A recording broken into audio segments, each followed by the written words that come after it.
Hey everyone, and welcome you all to the actual first episode of The Middle. And this is actually a variety podcast, documentary podcast, stuff as that. But this is kind of the best way to start. And this also ties into the Cinderella Slippers podcast as well. So this is going to be another episode of the Cinderella Slippers, and I will repost that at night's end.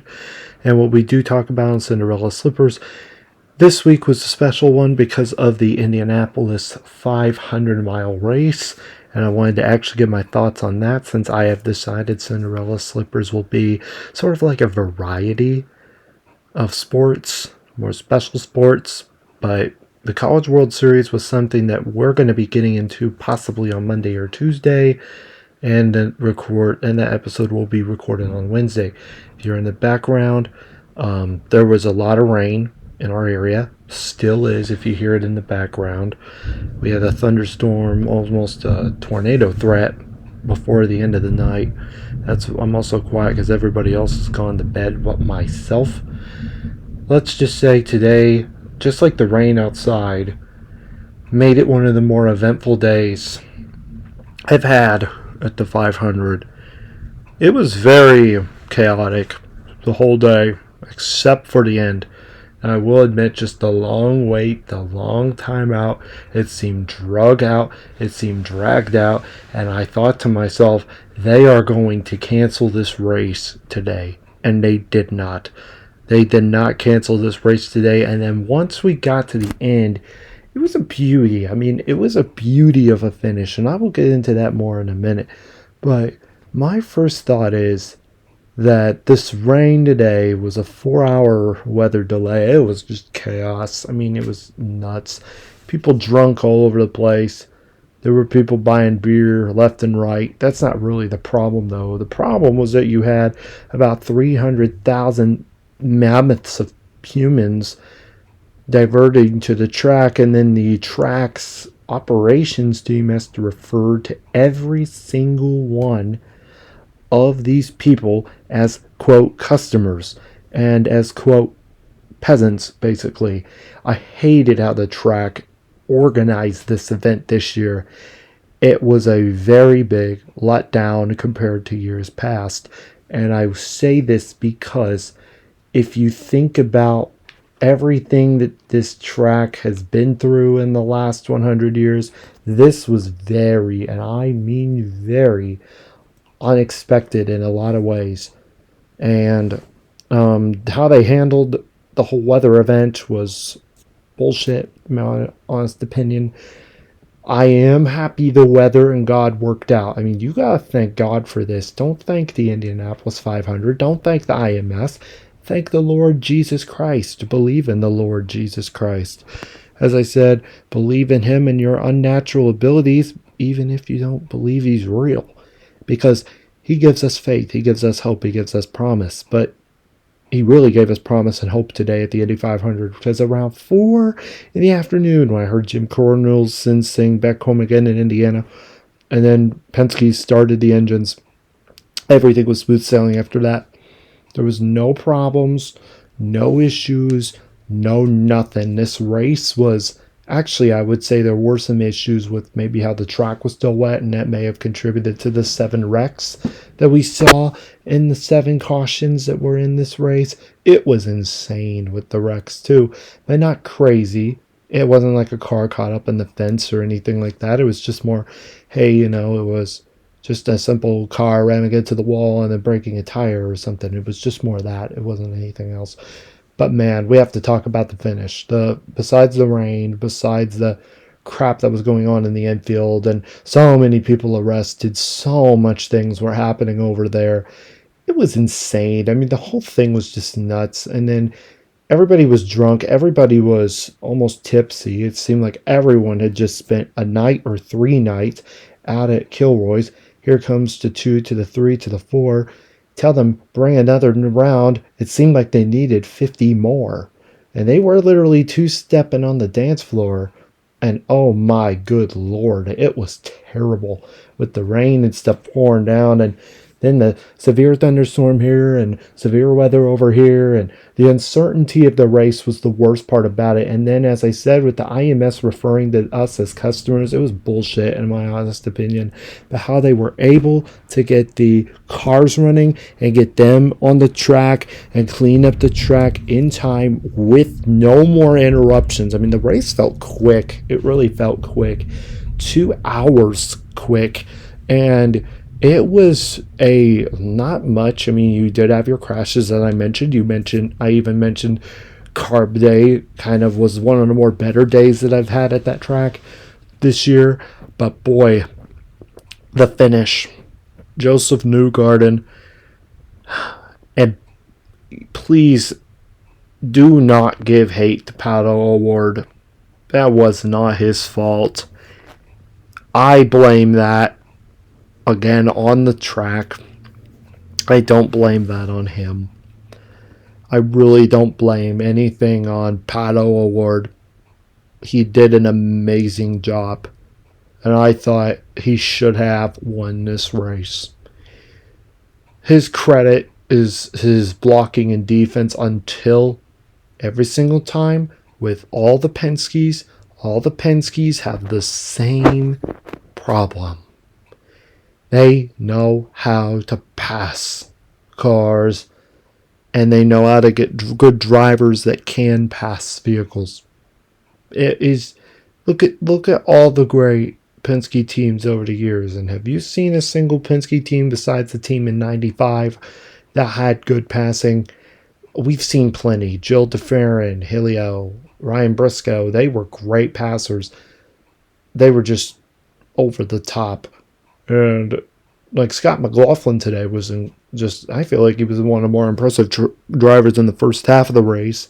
But then the second half of the race, it was all about quickness at the end. And to give a shout out to Connor Daly. That kid from Noblesville, Indiana, that man, I should say, from Noblesville, had the opportunity to really tear up, tear up the track, really make a name for himself. But Newgarden got the upper hand because he is one of the best passers in all of IndyCar. The best passer in all of IndyCar. There's no one else like him right now. He is untouchable now at the Indianapolis 500. He's the Kansas City Chiefs. He just won 2 Super Bowls. I mean, it was literally, to be honest with you, if I had to compare it to the Super Bowl, remember when Mahomes threw the ball to Nicole Hartman? That Nicole Hartman catch was Newgarden passing on the inside and getting on a word and then just putting full throttle ahead to turn forward, not hitting the wall like your J.R. Hildebrand, not getting into incidents like your Dario Franchitti and from a Takuma Sato. It was not anything like that. It was the cleanest finish, I think, in Indy 500 history. I would actually say since Kenny Brack, or I would even say, put some names right now, Buddy Rice had a clean finish. Dario, both of them in the rain, had some clean finishes near the end. A clean finish to me in IndyCar is one where there's a lot of passing, but very little cautions, and you just want to get to the end of the race, and that's exactly what they did. But that was a big moment, and Newgarden is one of the best passers right now in IndyCar. He won the championship last year, and I see why he did. Because he's just an incredible passer. Penske knows how to recruit some incredible passers, and they have learned from 95. I mean, this is the 30th title for Roger Penske. 30th. That's the most in an owner's history in the Indy 500. The most an owner ever has. He's untouchable. He's Andy Reid right now, and all he had was Patrick Mahomes throwing the rock and passing and slinging the ball. I mean, it was just... To me, it was one of the most impressive last-minute performances I have seen in the Indy 500. And we saw that a little bit last year when he passed Marcus Ericsson, who could have won back-to-back titles as well. And this could have been Newgarden's first. And instead, he goes back-to-back and That's a great team. I mean, Penske's a great team. McLaughlin was great today. I mean, he was on fire. But the one driver that didn't do well was Will Power. And again, I don't know what's been going on with him in recent years. His decline from IndyCar is just insane right now. He's really, I think, one of those drivers that will probably retire in the next 5 years because he's proven himself. He's won the 500 before. He's done this and done that with Penske. But this season happens to be, it's a really high season for the team. But again, pretty low one for Will Power. As I said, Connor Daly, that was another big story. But the biggest one also in drivers is Kyle Larson. Isn't he cursed? Do you think he's cursed? Absolutely. I think Kyle Larson is cursed because he caused both rain delays. As soon as he got to Charlotte, rain started happening. Once he got to Indy, rain started. It's almost like a bad idea for him to come at the track because next year I pray to God that when I take my whole family to the 500 that we don't ever have to deal with rain again. I mean, he's the reason why rain happened. And besides the fact Mother Nature played its course, Larson was good. He was great in qualifying. He was the best in qualifying and the best in the practices. But yeah, he was good. He was really good. Charlie just didn't make in time. And by the time it started, the Indy 500 had ended, and they were already, I believe, on lap 30 by the time the race had ended. The last I checked before then was on lap 56. Then we had all the rain come through our area, a lot of high winds, stuff like that. The biggest letdowns to me from the 500 have to, and I mean have to, be Marcus Ericsson. I expected more out of this man. And on lap 1, you wreck with an Andretti car. And speaking of Andretti, Marco did a terrible job, and the Andretti curse still lives on another day. It's unfortunate that we may never see an Andretti win in Indianapolis 500 ever again. That's very hard to wrap your head around, but it just seems like year after year after year of misfortune. And it's not, again, Andretti must have left a curse that nobody ever thought about or something, because both him and a lot of his team, Catherine Lake was another bad driver today, but Andretti just seems to have this curse every single year of nothing but misfortune happening. And everybody wants them to win, but it's felt like since and get this, the New York Jets won the same year Mario Andretti won the Indy 500. And that was Super Bowl III against who else but the Baltimore Colts, ironically enough. Indianapolis, Baltimore, you get the point. But 06, I thought, to me, enhanced the curse a lot. And I'll talk about IndyCar a lot, nor at all, on the podcasts that I do. But I have been an IndyCar fan for a long time. And just something about the Andretti curse. Something about the misfortune of losing every single year just about gets on Andretti fans like crazy. Some people have waited their whole lives, and now they're about 90 years old waiting to see Mario win another 500 again, or Marco win a 500 for his father, and we almost got that in 06. But that's for another day.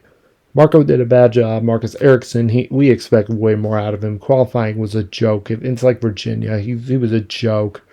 Just a joke. I don't know. I don't even know how he got in. That Nolan kid should have gotten in, but then he collided with the wall, and I don't feel like Marcus Ericsson was the strongest driver in the field. I just don't think he was. If he was the strongest driver in the field, he would have been more on the up row or more on the front row. But my goodness, it was bad. I mean, it was pretty bad. And Ericsson's team right now is pretty bad, and it just doesn't prove to me like, hey, he's strong this year. This is his weakest year in IndyCar, and he won a championship 2 years ago. He's an incredible driver. It's just tapping at the potential is almost like tapping into a Formula One driver's potential. You just need to make sure you beat the big guns again and keep winning. Just keep winning and keep swimming. Catherine Legg, as I mentioned, did a terrible job today, has for every year, but I do give her a shout out for being the only woman in the field.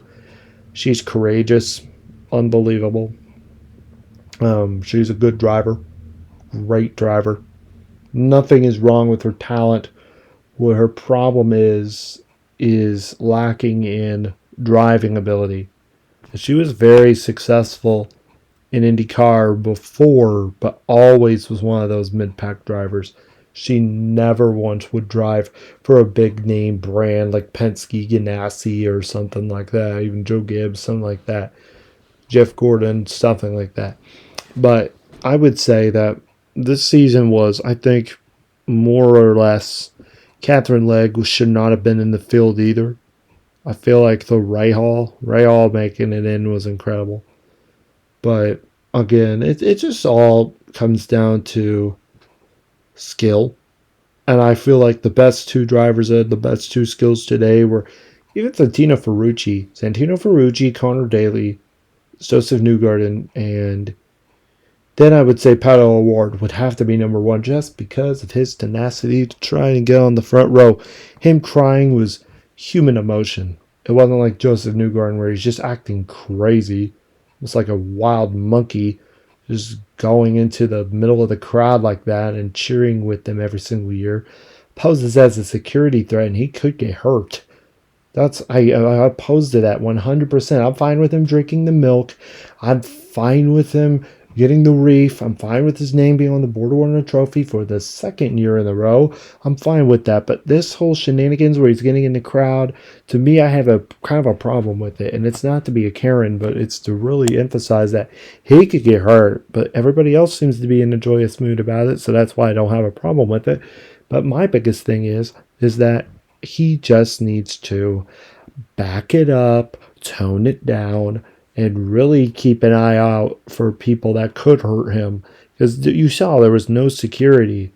There was a lot of security trying to hover around his tomb, but it just seemed like he wanted to just go head over heels for the grass and the fans and the stands and everybody else. And I mean, he was amazing out there in terms of his energy. I love it. He got his kid out there and his wife kissing the art of bricks. It's pretty nice to have your kids involved in all that as well, because it gives them a moment to remember. Pato O'Ward crying was really emotional, though. He was real human today, and I commend him. He's from Mexico. There are no Mexican drivers in the history of IndyCar that have won the Indianapolis 500, which I find insane.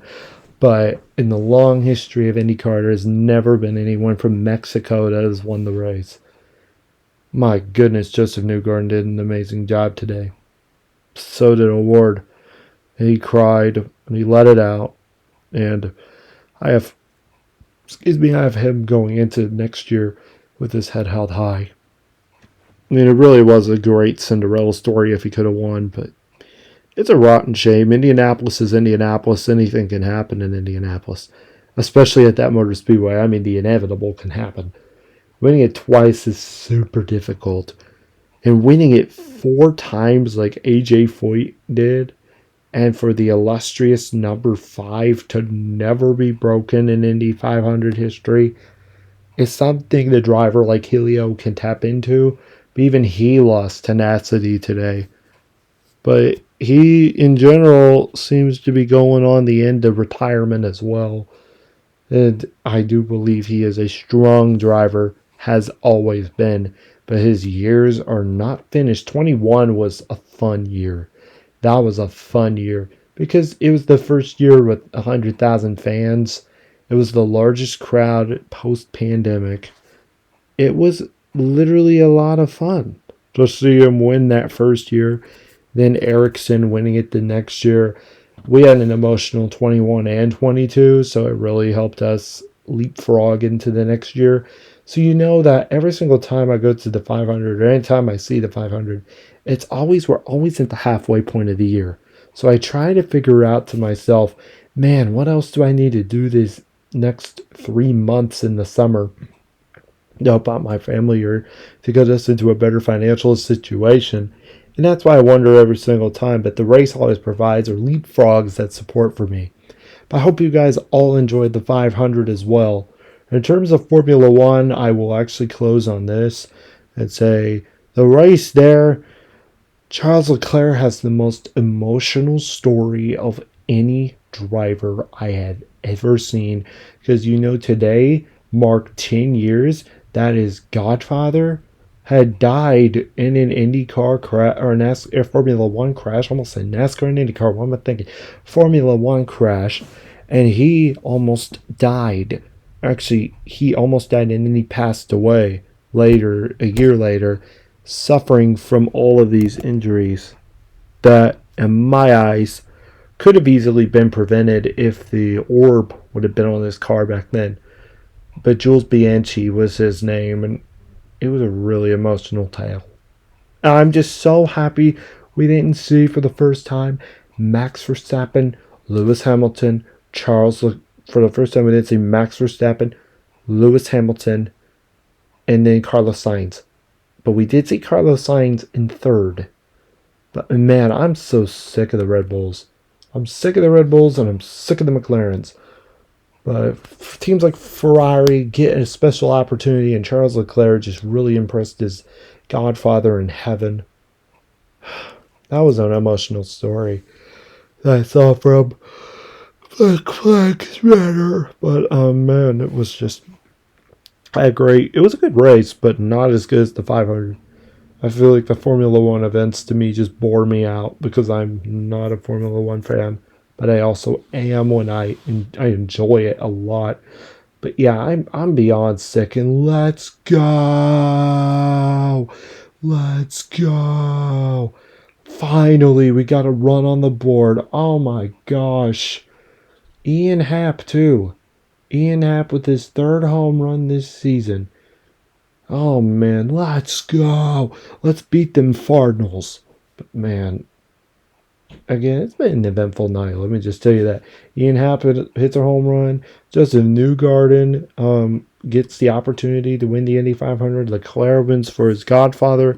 Rain almost poured down on the track and ruined everything. And then I just got to look up the Coke 600. And it's got official. Christopher Bell has won the race on that end.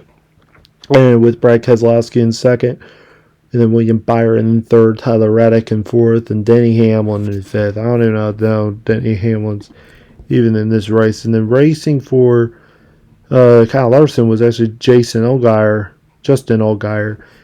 And he finished a suitable 13th, so he's in the top 15. And now the question is, can Kyle Larson run in the postseason for NASCAR? And I hope he does, because it would be insane if he didn't. And it would be also I just feel like he's the clear championship favorite. If you look at the next race, and oh my gosh, it's going to be the first time in decades. It's going to be in Gateway. Now, you could play Gateway on NASCAR Thunder 05 Chase for the Cup. And that game is still a classic. But yeah, you can still race at Gateway. Then they're back on the ovals and its tracks in Sonoma. They're racing in Iowa. And to round out the month of June, they're going to be racing in both the New Hampshire Motor Speedway, I think that is, and Nashville for the first time in years. Besides that, they'll race on the Chicago circuit on July 7th. So 3 days after the 4th of July. But that does it for this shortened episode of the middle slash. Also, this will be a Cinderella Slippers podcast as well. Please make sure to subscribe to my YouTube channel. Follow us on anywhere you could get your podcasts, as we will talk about anything and everything related to variety, sports, and pop culture in Indiana in terms of the middle. And on the Cinderella Slippers podcast, as I mentioned, we will talk about the college baseball and softball championships. But if I had to say one more thing right now, I would say Birmingham Southern is one of the most impressive teams right now in Division III. And we will talk about this more on the next episode, but that school just is going to shut down here next week, or this week. They're going to shut down this Friday. Think about that for a minute. The school is going to shut down this Friday. This team will have nobody in the school except for these 25 men. 25 men and plus coaching staff playing at an unnamed school for a trophy that will not make any sense, but in the hearts of many will. And we'll get into that next week. Or not next week, but during the next episode of Cinderella Slippers in this re-upload.